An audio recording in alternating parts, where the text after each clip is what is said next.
How the Japanese use the minimalist lifestyle to save money and live better. Do you know what it feels like to look around your home and love everything you see? Not just like it, but genuinely love it? That's exactly how millions of Japanese people feel every single day.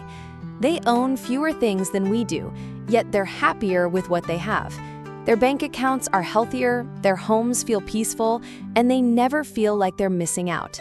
The secret isn't about having more money, it's about understanding what true wealth really means. Now, when we hear the word minimalism, many of us might think it sounds a bit extreme or even boring. But the Japanese approach to minimalism is different. It's warm, practical, and incredibly smart when it comes to money. We're going to show you exactly how this works and how you can use these ideas in your own life, no matter where you live. So what exactly is Japanese minimalism? Let's start with understanding what Japanese minimalism really means. Unlike the stark, cold minimalism we sometimes see in magazines, Japanese minimalism comes from a place of deep respect and gratitude. They have beautiful concepts like ma, which means appreciating empty space, and wabi-sabi, which finds beauty in simple, imperfect things. Think about it this way. Instead of filling every corner of your home with decorations, furniture, and gadgets, the Japanese approach asks us to consider what we truly need and love. It's not about living in an empty house, but rather about choosing each item in our home with care and purpose. This philosophy runs so deep in Japanese culture that even their traditional tea ceremony celebrates the beauty of simple, everyday objects. A plain wooden bowl becomes precious when it's chosen thoughtfully and used with appreciation. This same thinking applies to everything in their homes and lives. The money-saving magic behind fewer possessions. Here's where things get really interesting for our wallets. When we visited Japan, we noticed something remarkable.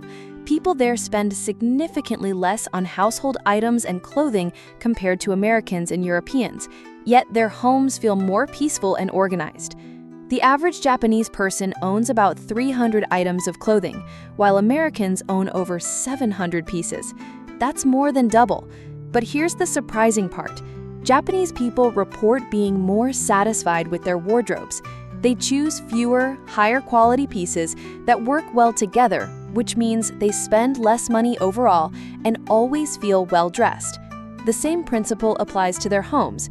Instead of buying multiple kitchen gadgets that do similar jobs, they might own one really good knife, one excellent pot, and one versatile pan.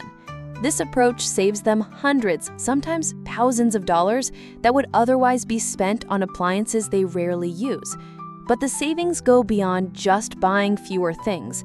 When you own less, you need less storage space. This means Japanese families can live comfortably in smaller homes, which dramatically reduces their housing costs, often their biggest monthly expense. Quality over quantity, the Japanese way. Now let's talk about one of the most powerful money-saving strategies the Japanese use, buying better quality items less frequently. This might seem like it costs more upfront, but it's actually a brilliant long-term strategy. Take their approach to kitchen knives, for example. While we might buy a cheap knife set every few years, many Japanese families inherit knives that have been in their family for decades. They take care of these tools, sharpen them regularly, and use them for years and years to come. This same thinking applies to their furniture. Instead of buying trendy pieces that go out of style, they choose simple, well-made items that last for generations. A beautifully crafted wooden table might cost more initially, but when you use it for 30 years instead of replacing it every 5 years, the savings add up quickly. The Japanese also have this wonderful concept called mono no awai, which roughly translates to appreciating the temporary nature of things. This helps them choose items they'll truly enjoy for a long time, rather than impulse purchases that lose their appeal quickly. Mindful spending. Lessons from Japanese culture. What we find most fascinating about Japanese spending habits is how thoughtful they are about every purchase. They have this practice of really considering whether something will add value to their life before they buy it. Many Japanese people follow what's called the one-in, one-out rule. When they bring something new into their home, they remove something they no longer need. This keeps their spaces from getting cluttered and prevents them from buying things just because they're on sale or look appealing in the moment. They also practice something we could all learn from, the 24-hour rule. Before making any non-essential purchase, they wait a full day to think about it. You'd be amazed how often that must-have item doesn't seem so important the next day. This simple habit can save hundreds of dollars every month. Another beautiful practice is their seasonal cleaning ritual called osoji.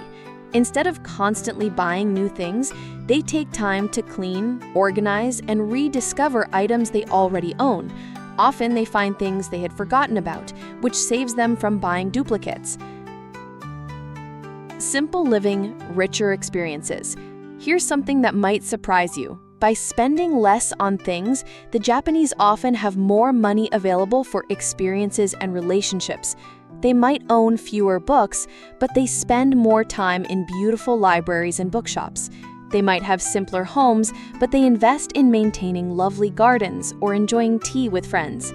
This shift from collecting things to collecting experiences often leads to greater happiness and better relationships. Instead of bonding over shopping trips, families might spend time together preparing simple, beautiful meals or taking peaceful walks in nature. The money they save by not constantly buying new things goes toward travel, education, hobbies, and spending quality time with loved ones.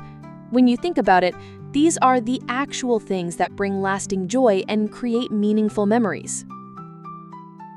Practical steps we can all use. So, how can we apply these Japanese principles in our own lives? The beautiful thing is that you don't need to completely change your lifestyle overnight. Small changes can make a big difference in both your bank account and your daily happiness. Start by looking at one area of your home, maybe your closet or your kitchen. Ask yourself which items you actually use and love, and which ones are just taking up space. You might be surprised to discover how many things you own but never really use. When you do need to buy something new, try adopting that Japanese approach of waiting and thinking carefully about the purchase. Ask yourself if this item will truly make your life better, or if it's just something that caught your eye. Consider investing in fewer, higher quality items instead of lots of cheaper ones. This might mean saving up for a really good winter coat instead of buying a new cheap one every year, or choosing one excellent kitchen appliance instead of several mediocre ones. The bigger picture: contentment and financial peace. What we've learned from studying Japanese minimalism is that it's not really about having less for the sake of having less. It's about being more intentional with what we choose to bring into our lives, which naturally leads to spending less money and feeling more content. When we stop constantly wanting more things, we start appreciating what we already have. This shift in mindset can be incredibly freeing, especially for our finances. Instead of feeling like we never have enough money for the things we want, we start feeling grateful for what we can afford. Many people who adopt these Japanese principles report sleeping better, feeling less stressed about money, and having more time for the activities and people they truly care about. Their homes become peaceful retreats instead of storage spaces for things they don't really need. The Japanese approach to minimalism offers us a gentle, practical way to save money while actually improving our quality of life. By focusing on what truly matters, choosing quality over quantity, and being more thoughtful about our purchases, we can create homes and lives that feel rich and satisfying without breaking the bank. Remember, this isn't about depriving yourself or living with nothing. It's about surrounding yourself with things you truly love and use, which often costs less money and brings more joy than filling your space with items you barely notice. We hope these ideas from Japanese culture inspire you to try a more mindful approach to spending and living. Start small, be patient with yourself, and enjoy discovering what really matters most in your own life. If you found this helpful, we'd love to hear about your own experiences with simple living in the comments below. And don't forget to subscribe for more practical tips on living well while saving money. Until next time, take care, and remember, sometimes less really is more.